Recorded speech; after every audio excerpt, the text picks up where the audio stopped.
Hi, it's Debbie Miller from Debbie Miller Health Coaching here. Great to be back on YouTube talking a bit more about fitness, health and well-being. Last time I was on, I told you a bit about the 6 foundation principles of health, and I told you I would be back to talk more about each of these individual principles. So the first one that I'm doing is on breathing.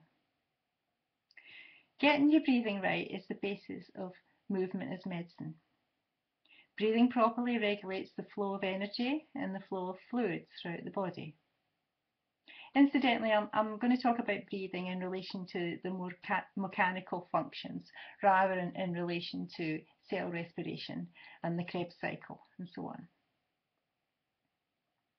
When I breathe in through my nose, this brings about the contraction of my diaphragm as the air fills my lungs. When the diaphragm flattens, the tendons attached to the lumbar vertebrae at L2 and 3. And this brings about a straightening and an elongation of the spine. So when you breathe in, you become taller.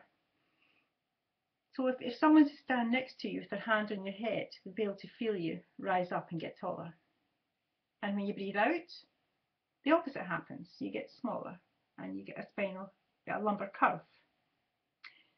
So in relation to this lifting force, this means that while exercising, you're in a supinated position to breathe in, and you've got more room in your ribcage to take air in. So breathe in when you supinate, breathe out when you do the opposite. So whenever you're in a more prone, crouched position, you always let your breath out. Important to breathe that way while you're exercising. The average person breathes 25,900 times per day. Inhalation and exhalation causes a pumping called imbibition. This rhythmic pumping keeps the connective tissues, the bones and the spine nice and healthy, as well as generating energy through this breathing. It is through the active breathing that the heart is supported to bring oxygen and nutrition to each region of the body and to remove waste. So in order that these functions happen in the right way, you have to breathe correctly. Are you walking around holding your tummy in because you feel you've got a bit of a tummy? So whenever you're in a public place, you're holding your tummy in. Whether you're a female trying to look good in front of the guys, or whether you're a guy holding his tummy in because he wants to look good to the girls. That very action is going to affect your breathing and make you use your accessory muscles, the muscles across your shoulders and your shoulder girth to breathe. This is shallow breathing. This very often happens when people mouth breathe as well. Mouth breathing is okay if you're in a stressful situation, like trying to run away from something dangerous, or if you're doing a heavy lifting job, a heavy movement job. But in everyday life, it's important to learn to breathe more deeply, to breathe into your diaphragm. And I'm going to show you how to do that right now.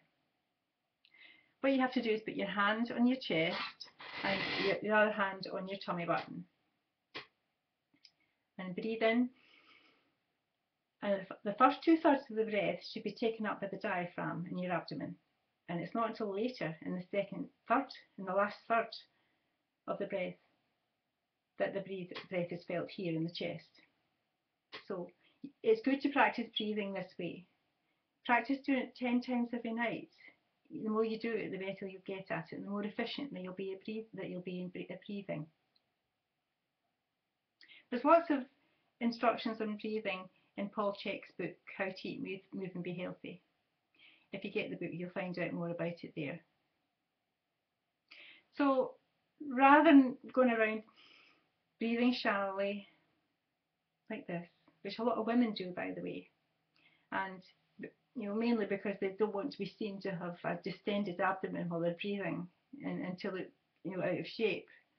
So they use their muscles and their shoulders when they're breathing, and that very often brings about neck injuries. The strap muscles in the neck get strained due to that very movement. So learn to do that diaphragmatic breathing. First 2/3 taken up with the diaphragm in the abdomen, second 2/3 in the chest.